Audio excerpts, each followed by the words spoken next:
भुजगशैलं पद्मनाभं सुरेशं विश्वाधारं गगनसदृशं मेघवर्णं सुमांगं लक्ष्मीकान्तं कमलनयनं योगिविरजानगम्यं वन्दे विष्णुं भवहरं सर्वलोकैकनाथं यं ब्रह्मा वरुणेन्द्ररुद्रमरुता स्तुवन्ते दिविस्तवै वेदैः साङ्गपदक्रमोपनिषदैः गायन्ति अंसाम्ला ज्ञानावस्थितगतेर्मनसा पश्यन्ति अवयोगिनो यस्यान्तं न विदुषुराः असुरगणाः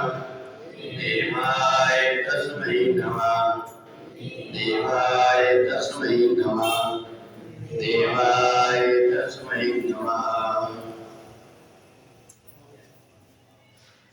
दूसरे अध्याय में सांख्य योग का वर्णन है। या निशा सर्वभूतानां तस्यां जागृत संयमी यस्यां जागृत भूतानि सा निशा पश्यतो मुने। इसको कहा जाता तो कहाँ लाए? भगवान कहते हैं कि जिस व्यक्ति को अपनी आत्मा का ज्ञान हो गया कि मैं कौन हूं, उसे फिर जन्म और मरण के जंजाल में पड़ना नहीं पड़ता। दूसरी बात, जन्म भी उसके लिए प्रसन्नता का नहीं होता और मृत्यु भी उसके लिए दुख की नहीं होती। क्यों नहीं होती कि यानिशा सर्वभूतानां तस्यां जागृत संयमी। जैसे रात में व्यक्ति सोता है और स्वप्न देखता है, वो स्वप्न सत्य नहीं होते। जैसे ही नींद जगी, व्यक्ति समझ जाता है कि मैं जो देख रहा था वो केवल मात्र कल्पना थी, ये वास्तविकता नहीं है, और वो फिर निश्चिंत हो जाता है। ऐसे ही संसार में रह करके कुछ लोग ऐसे हैं जो अपने आप को देखने की कोशिश करके अपने आप को जान लेते हैं। उनको ना जन्म से और ना मृत्यु से दोनों के रहस्य को समझ लेते हैं। इसलिए समझ लेते हैं कि न जायते मृते व कदाचित, शरीर हर जन्म में मेरा बेटा, परंतु आत्मा मेरी वही की वही रही। आत्मा कभी मिटी नहीं। इसलिए शरीर के मिट जाने के बाद में भी मैं तो वैसे की वैसे ही रहूंगा, ऐसा ज्ञान उसको हो जाता है। और ऐसे ज्ञानी व्यक्ति को सांख्य योगी कहते हैं, जिसने अपनी आत्मा को पकड़ लिया, शरीर से अपने मन को हटा दिया, शरीर के सुख और दुख इन दोनों से परे होकर के उसने आत्मा को पकड़ लिया। आदि शंकराचार्य जी का जब मुंडन मिश्र के साथ में शास्त्रार्थ हुआ, तो मुंडन मिश्र की पत्नी ने कहा कि मैं अभी आपसे शास्त्रार्थ करना चाहती हूँ। शंकराचार्य जी से ऐसे प्रश्न पूछा सांसारिक। उन्होंने कहा कि मैं तो नैष्ठिक ब्रह्मचारी हूं, मेरे को इस विषय में पता नहीं, परंतु मैं हार नहीं, मैं अपने संकल्प से तुम्हें इसका उत्तर दूंगा। और उन्होंने अपने शरीर को छोड़ करके 6 महीने तक दूसरे के शरीर में रह करके उस ज्ञान को प्राप्त करके आया। अगर आदि शंकराचार्य जी चाहते तो उनको शरीर में नहीं छोड़ना पड़ता, केवल संकल्प मात्र से ध्यान में बैठ करके अपने पूर्व जन्म में चले जाते।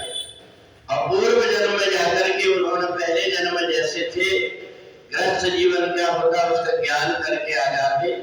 पर उन्होंने सहज रूप में ये बताया, ये शरीर अलग है और आत्मा अलग है।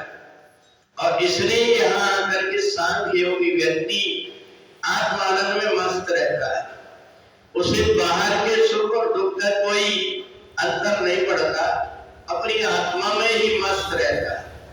प्रजहात यदा कामान सर्वान पाप मनोगतान आत्मन्यवात्मना तुष्टा स्थित प्रज्ञोच्यते। उसे अपने सुख के लिए, आनंद के लिए कहीं जाना नहीं पड़ता, कहीं भटकना नहीं पड़ता। केवल उसने आंख बंद किया, अपनी आत्मा में पहुंचा और आत्मा से शांत होकर के उसके स्वरूप में ही मग्न रहता है। तो इसलिए दूसरे अध्याय में भगवान ने अर्जुन को स्वतः का आत्मज्ञान कराया। इसलिए आत्मज्ञान कराया कि जिस व्यक्ति को वेद का, शास्त्रों का, सबका अध्ययन हो जाए पर अपने आप मैं कौन हूं इसका यदि ज्ञान नहीं हुआ तो उसका ज्ञान अधूरा रहता है। जैसे चम्मच होती है, उसको चाहे दाल में डाल दो, चाहे खीर में डाल दो, उसको स्वाद का पता नहीं होता।